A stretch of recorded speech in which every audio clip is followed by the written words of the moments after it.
School ও কলেজের প্রশাসনিক ব্যবস্থাপনা, গভর্নিং বডি ও প্রবিধানমালার খুঁটিনাটি বিষয়গুলো থেকে পরীক্ষায় প্রায় প্রশ্ন আসে। আজই অধ্যায়ভিত্তিক গুরুত্বপূর্ণ এমসিকিউগুলো রিভিশন দিয়ে নিন। নিয়মিত প্র্যাকটিস করুন, নিজের দুর্বলতাগুলো দূর করুন। সফলতার চাবিকাঠি আপনার হাতে।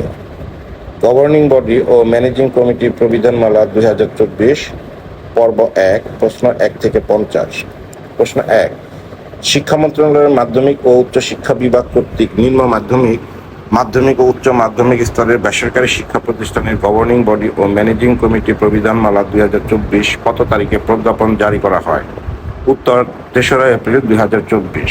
2, 2025 সালের সংশোধিত গ্যাজেট অনুযায়ী আজীবন দাতা হওয়ার জন্য অর্থের পরিমাণ কে নির্ধারণ করবে? উত্তর সরকার। ব্যাখ্যা: 31 আগস্ট 2025 এর সংশোধন অনুযায়ী আজীবন দাতা হতে হলে সরকার কর্তৃক সময় সময় নির্ধারিত অর্থ বা সমমূল্যের জমি দান করতে হবে। 3, উচ্চ মাধ্যমিক স্তরের শিক্ষা প্রতিষ্ঠান বলতে কোন স্তরকে বোঝায়? উত্তর একাদশ থেকে দ্বাদশ শ্রেণী। 4, গভর্নিং বডির মেয়াদ প্রথম সভা অনুষ্ঠানের তারিখ থেকে কত বছর? উত্তর 2 বছর। 5, একজন ব্যক্তি একই সাথে সর্বোচ্চ কয়টি বেসরকারি শিক্ষা প্রতিষ্ঠানের সভাপতির দায়িত্ব পালন করতে পারেন? উত্তর 4টি। ব্যাখ্যা: প্রবিধান 6-2 ও 12-3 অনুযায়ী কোনো ব্যক্তি একটি শিক্ষা প্রতিষ্ঠানের গভর্নিং বডি এবং 2টি ম্যানেজিং কমিটির সভাপতি সহ সর্বোচ্চ 3টি শিক্ষা প্রতিষ্ঠানের সভাপতি হতে পারবে। দ্রষ্টব্য: প্রজ্ঞাপনের মূল নিয়ম অনুযায়ী উত্তর 3টি হলেও বইয়ের মূল অপশনে 4টি চিহ্নিত করা হয়েছে।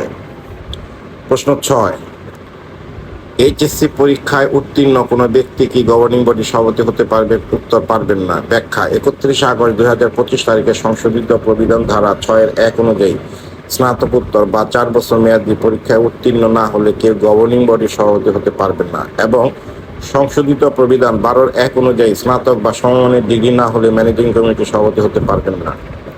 7, 2025 সালের সংশোধিত প্রবিধান অনুযায়ী প্রতিষ্ঠাতা হিসেবে গণ্য হতে হলে অর্থ বা জমি দান করতে হবে কোন সময়ে? উত্তর প্রতিষ্ঠান প্রতিষ্ঠাকালীন সময়ে। ব্যাখ্যা: সংশোধিত গ্যাজেটের 2-15 উপ প্রবিধান অনুযায়ী প্রতিষ্ঠাতা হতে হলে প্রতিষ্ঠাকালীন সময়ে সরকার নির্ধারিত অর্থ বা সম্পত্তি দান করতে হবে।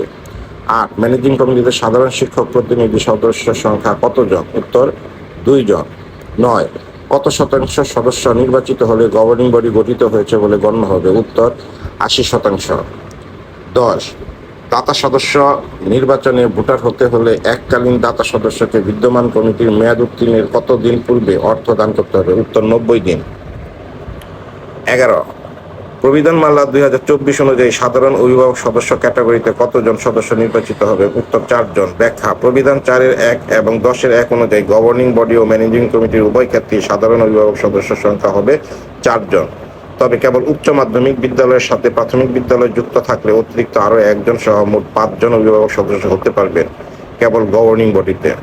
ম্যানেজিং কমিটির ক্ষেত্রে নয়। ম্যানেজিং কমিটির ক্ষেত্রে কেবল 4 জনই অভিভাবক প্রতিনিধি থাকবেন সর্বাবস্থায়।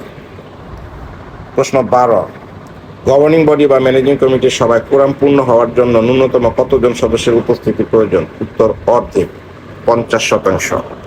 13, সংশোধিত প্রবিধানমালা অনুসারে অ্যাডহক কমিটির সভায় কোরাম পূর্ণ হওয়ার জন্য ন্যূনতম কতজন সদস্যের উপস্থিতি প্রয়োজন? উত্তর 3 জন।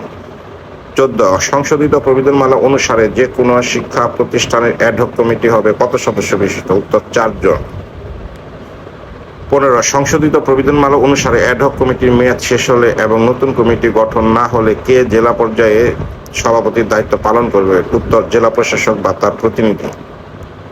16, সংশোধিত প্রবিধানমালা অনুসারে কোনো সুনির্দিষ্ট অভিযোগের ভিত্তিতে কে শিক্ষা প্রতিষ্ঠানের কমিটিকে কারণ দর্শানোর নোটিশ দিতে পারে? উত্তর সংশ্লিষ্ট শিক্ষা বোর্ড। 17, সংশোধিত প্রবিধানমালা অনুসারে কোনো সুনির্দিষ্ট অভিযোগের ভিত্তিতে শিক্ষা প্রতিষ্ঠানের কমিটিকে শিক্ষা বোর্ড কারণ দর্শানোর নোটিশ দিলে কমিটিকে অনধিক কত কার্য দিবসের মধ্যে কারণ দর্শানোর উত্তর দিতে হবে? উত্তর 15 দিন। 18, সংশোধিত প্রবিধানমালা অনুসারে আর্থিক অনিয়ম ও প্রতিষ্ঠানের স্বার্থহানি দালিলিকভাবে প্রমাণযোগ্য কোনো সুনির্দিষ্ট অভিযোগ পাওয়া গেলে কে কোনো কারণ দর্শানো ব্যতিরিক্ত কমিটি ভেঙে দিতে পারে? উত্তর সংশ্লিষ্ট শিক্ষা বোর্ড। 19, প্রবিধানমালা অনুযায়ী কোনো প্রতিষ্ঠানের বিশেষ কমিটি স্পেশাল কমিটি গঠনের দায়িত্ব কার? উত্তর সংশ্লিষ্ট শিক্ষা বোর্ডের। 20, গভর্নিং বডি নির্বাচন অনুষ্ঠানের জন্য প্রিজাইডিং অফিসার নিয়োগ প্রদান করতে প্রতিষ্ঠান প্রধান তথা অধ্যক্ষ কার কাছে লিখিত অনুরোধ পাঠাবেন? জেলা প্রশাসক। 21 ম্যানেজিং কমিটি নির্বাচন অনুষ্ঠানের জন্য প্রিজাইডিং অফিসার নিয়োগ প্রদান করতে জেলা পর্যায়ের শিক্ষা প্রতিষ্ঠান প্রধান তথা প্রধান শিক্ষক কার কাছে লিখিতভাবে অনুরোধ পাঠাবেন? উত্তর, জেলা প্রশাসক। 22 ম্যানেজিং কমিটি নির্বাচন অনুষ্ঠানের জন্য প্রিজাইডিং অফিসার নিয়োগ প্রদান করতে উপজেলা পর্যায়ের শিক্ষা প্রতিষ্ঠান প্রধান তথা প্রধান শিক্ষক কার কাছে লিখিতভাবে অনুরোধ পাঠাবেন? উত্তর, উপজেলা নির্বাহী অফিসার। ব্যাখ্যা: কলেজের গভর্নিং বডি নির্বাচনে প্রিজাইডিং অফিসার নিয়োগ প্রদান করতে শুধু জেলা প্রশাসক, কিন্তু স্কুলের ম্যানেজিং কমিটি নির্বাচনে জেলা পর্যায়ের শিক্ষা প্রতিষ্ঠান হবে জেলা প্রশাসক প্রিজাইডিং অফিসার নিয়োগ প্রদান করবেন এবং উপজেলা পর্যায়ের শিক্ষা প্রতিষ্ঠান হলে উপজেলা নির্বাহী অফিসার প্রিজাইডিং অফিসার নিয়োগ দিবেন প্রতিষ্ঠান প্রদানের লিখিত অনুরোধ ক্রমে। 23 গভর্নিং বডি নির্বাচনে প্রিজাইডিং অফিসার হিসেবে কে দায়িত্ব পালন করবেন? উত্তর, সরকারি প্রথম শ্রেণীর মনোনীত কর্মকর্তা। 24 ম্যানেজিং কমিটির শিক্ষক প্রতিনিধি নির্বাচনে রিটার্নিং অফিসার হিসেবে কে দায়িত্ব পালন করবেন? উত্তর, প্রতিষ্ঠান প্রধান। 25 প্রবিধানমালা 2024 অনুযায়ী কতটি সাধারণ সভা অনুষ্ঠিত না হলে কমিটির সদস্যপদ শূন্য হতে পারে? উত্তর, পরপর 3টি। 26 2025 সালে সংশোধনী অনুযায়ী সংরক্ষিত মহিলা অভিভাবক সদস্য কতজন থাকবেন? উত্তর, 1 জন। 27 অ্যাডহক কমিটির মেয়াদ সর্বোচ্চ কতদিন হতে পারে? উত্তর, 6 মাস। 28 বেসরকারি শিক্ষা প্রতিষ্ঠানের তহবিলের টাকা উত্তোলনের জন্য কার যৌথ স্বাক্ষর বাধ্যতামূলক? উত্তর, সভাপতি ও প্রতিষ্ঠান প্রধানের। 29 কমিটির কোন সদস্যের বিরুদ্ধে নৈতিক স্খলনজনিত কারণে আদালত কর্তৃক দণ্ডাদেশ হলে তার সদস্যপদ কি হবে? উত্তর, সদস্যপদ তাৎক্ষণিকভাবে শূন্য হবে। 30 প্রবিধানমালা 2024 অনুযায়ী গভর্নিং বডি বা ম্যানেজিং কমিটির সদস্য সচিব হিসেবে কে দায়িত্ব পালন করেন? উত্তর, প্রতিষ্ঠান প্রধান। ব্যাখ্যা: প্রতিষ্ঠান প্রধান হিসেবে অধ্যক্ষ বা প্রধান শিক্ষক পদাধিকার বলে সদস্য সচিব হন। 31 আগস্ট 2025 সংশোধিত প্রবিধানমালাতে আজীবন দাতা হওয়ার শর্তে নিচের কোনটি যুক্ত করা হয়েছে? উত্তর, সরকার কর্তৃক নির্ধারিত অর্থ বা সমমূল্যের জমিদান। ব্যাখ্যা: সংশোধিত গেজেটের 2-3 দফা অনুযায়ী আজীবন দাতা হতে হলে সরকার কর্তৃক সময় নির্ধারিত অর্থ বা সমমূল্যের জমি দান করতে হবে এবং তা প্রতিষ্ঠাকালীন সবার কার্যবিবরণীতে লিপিবদ্ধ থাকতে হবে।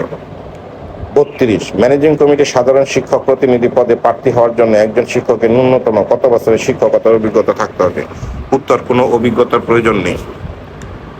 33 প্রবিধানমালা 2024 অনুযায়ী প্রতিষ্ঠানের কোনো শিক্ষক বা কর্মচারী কি একই প্রতিষ্ঠানের কমিটির সভাপতি হতে পারবেন? উত্তর, পারবেন না। 34 গভর্নিং বডির সভায় কোনো বিষয়ে ভোট সমান হলে কে কাস্টিং ভোট বা নির্ণয়ে ভোট প্রদান করতে পারেন? উত্তর, সভার সভাপতি। 35 কমিটির কোনো সদস্য পদত্যাগ করতে চাইলে কার নিকট পদত্যাগপত্র জমা দিবেন? উত্তর, কমিটির সভাপতি। 36 বিশেষ পরিস্থিতিতে বোর্ড কর্তৃক গঠিত স্পেশাল কমিটির মেয়াদ কতদিন? উত্তর, 6 মাস। অভিভাবক প্রতিনিধি নির্বাচনে ভোটার তালিকায় নাম অন্তর্ভুক্তির জন্য নিচের কোনটি বাধ্যতামূলক? শিক্ষার্থীর জন্ম নিবন্ধন, অভিভাবকের এনআইডি। 38 কোনো বেসরকারি শিক্ষা প্রতিষ্ঠানের গভর্নিং বডি বা ম্যানেজিং কমিটি প্রবিধানমালা লঙ্ঘন করলে বোর্ড কি ব্যবস্থা নিতে পারে? কমিটি ভেঙে দিতে পারে। 39 প্রবিধানমালা 2024 অনুযায়ী গভর্নিং বডি বা ম্যানেজিং কমিটির সাধারণ সভার নোটিশ সভা অনুষ্ঠানের অন্তত কতদিন পূর্বে জারি করতে হবে? উত্তর, 7 দিন। 40 প্রবিধানমালা 2024 অনুযায়ী গভর্নিং বডি বা ম্যানেজিং কমিটির জরুরি সভার নোটিশ সভা অনুষ্ঠানের অন্তত কত সময় পূর্বে জারি করতে হয়? উত্তর, 24 ঘন্টা।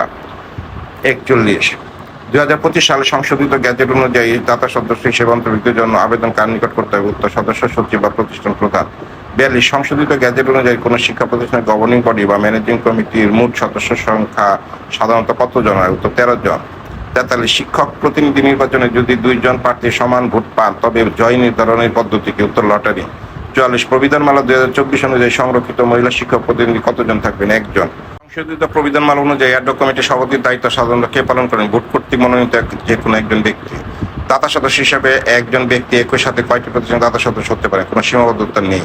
2025 সালে সংশোধিত প্রবিধান অনুযায়ী কোনো প্রতিষ্ঠানের দাতা সদস্যের পদ কয়টি? উত্তর, 1টি।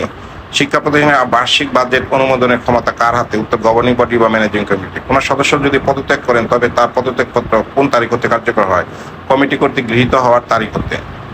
50 প্রবিধানমালা 2024 অনুযায়ী গভর্নিং বডি বা ম্যানেজিং কমিটির সংরক্ষিত মহিলা শিক্ষক প্রতিনিধি কিভাবে নির্বাচিত হন? উত্তর, শিক্ষকগণের মধ্য হতে শিক্ষকগণ কর্তৃক নির্বাচিত।